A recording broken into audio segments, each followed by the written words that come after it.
വേദാംഗ ജ്യോതിഷത്തിലെ അമൂല്യമായ അറിവുകളും ആധ്യാത്മിക ജ്ഞാന ഉപദേശങ്ങളും പകർന്നു തരുന്ന പ്രശാന്തം ആസ്ട്രോ ചാനലിലേക്ക് ഏവർക്കും സ്വാഗതം. കൊല്ലവർഷം 1200 ആണ്ടിലെ മീനസംക്രമം ഉത്രം നക്ഷത്രത്തിലാണ്. മീനം 1-ാം തീയതിയിലെ ഗ്രഹനില അനുസരിച്ച് എടവം രാശിയിൽ സർവേശ്വരകാരകനായ വ്യാഴവും, മിഥുനത്തിൽ കുജനും, കന്നിയിൽ ചന്ദ്രനും കേതുവും, കുംഭം രാശിയിൽ ശനിയും, മീനത്തിൽ ആദിത്യനും ബുധനും ശുക്രനും രാഹുവും ഗുളികനും സ്ഥിതി ചെയ്യുന്നു. പൂരം നക്ഷത്രത്തിൽ ജനിച്ചവർക്ക് മീനമാസം പൊതുവെ ഗുണദോഷ സമ്മിശ്രമായിരിക്കും. ഈ നക്ഷത്രക്കാർക്ക് ഏർപ്പെടുന്ന കാര്യങ്ങളിൽ വിജയം വരിക്കുവാൻ സാധിക്കുന്നതാണ്. ജോലിയിൽ മാറ്റങ്ങൾക്കുള്ള സാധ്യതകൾ കാണുന്നുണ്ട്. വരുമാന വർധനവ് ഉണ്ടാകുമെങ്കിലും അതിനനുസരിച്ചുള്ള ചിലവുകൾ വർദ്ധിക്കുന്നതാണ്. സാമ്പത്തിക കാര്യങ്ങൾ കൈകാര്യം ചെയ്യുമ്പോൾ ജാഗ്രത പാലിക്കേണ്ടതുമാണ്. നല്ല വാക്കുകളിലൂടെയും പ്രവൃത്തികളിലൂടെയും എല്ലാവരുടെയും ഇഷ്ടം നേടിയെടുക്കുവാൻ പരിശ്രമിക്കേണ്ടതാണ്. കുടുംബജനങ്ങളുടെ കാര്യത്തിൽ ഇടപെട്ട് പ്രവർത്തിക്കുവാനുള്ള അവസരം വന്നു ചേരുന്നതാണ്.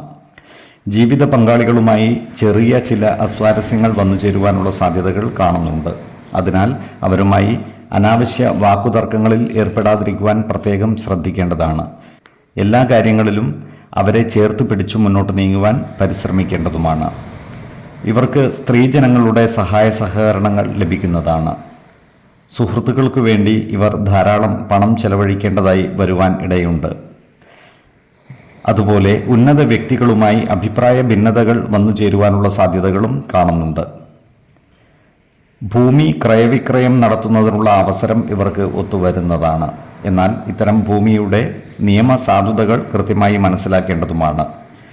ഇവരുടെ വാഹനങ്ങൾ അറ്റകുറ്റപ്പണികൾ ചെയ്യേണ്ടതായി വരുവാൻ ഇടയുണ്ട്. ഈ നക്ഷത്രക്കാരായ ബിസിനസ്സുകാർക്ക് കാര്യങ്ങൾ അത്ര അനുകൂലമല്ല. വരുമാനം കുറയുകയും ചിലവുകൾ വർദ്ധിക്കുകയും ചെയ്യുന്നതാണ്. അതിനാൽ ബിസിനസ്സിൽ പുതിയ നിക്ഷേപങ്ങൾ നടത്തുമ്പോൾ ജാഗ്രത പാലിക്കേണ്ടതുമാണ്. ആരോഗ്യ കാര്യങ്ങളിലും ഈ നക്ഷത്രക്കാർ ഒരു പ്രത്യേക ശ്രദ്ധ പുലർത്തുന്നത് ഗുണകരമായിരിക്കും. പ്രത്യേകിച്ചും ജീവിത ശൈലീ രോഗങ്ങൾക്ക് സ്ഥിരമായി മരുന്ന് കഴിക്കുന്നവർ കൃത്യമായ വൈദ്യ പരിശോധനകൾ നടത്തുന്നതും ഡോക്ടർമാരുടെ നിർദ്ദേശമനുസരിച്ചുള്ള മരുന്നുകൾ മുടങ്ങാതെ കഴിക്കുന്നതും ഗുണകരമായിരിക്കും. 5, 17, 24 തീയതികൾ അനുകൂലമാണ്. ഈ നക്ഷത്രക്കാർ ജനിച്ച സമയത്തെ അടിസ്ഥാനമാക്കിയുള്ള ജാതകത്തിലെ ലഗ്ന രാശിയുടെയും ലഗ്ന അധിപന്റെയും സ്ഥിതിയും ശുഭ പാപ ഭാവങ്ങളുടെ സ്ഥിതിയും ഓരോ രാശിയിലെയും ഗ്രഹങ്ങളുടെ സ്ഥിതിയും അനുസരിച്ച് ഇവരുടെ പൊതുഫലത്തിൽ ഏറ്റക്കുറച്ചിലുകൾ ഉണ്ടാകുവാനിടയുണ്ട്. കുടുംബ ദേവതകളെയും ഇഷ്ട ദേവതകളെയും ഉപാസിക്കുന്നത് ഇവർക്ക് ആയുരാരോഗ്യ സൗഖ്യമേകും. ഇഷ്ടദേവതാ മന്ത്രം 108 തവണ ദിനംതോറും ലിഖിത ജപം ചെയ്തു വരുന്നത് ഇവർക്ക് സർവ ഐശ്വര്യങ്ങളുമേകും. നല്ല വ്യക്തി സാധനകളോടെയും ഉപാസനകളോടെയും മുന്നേറിയാൽ സർവേശ്വരാനുഗ്രഹത്താൽ ഇവരുടെ സർവകാര്യങ്ങളും മംഗളകരമാകും. നന്ദി, നമസ്കാരം.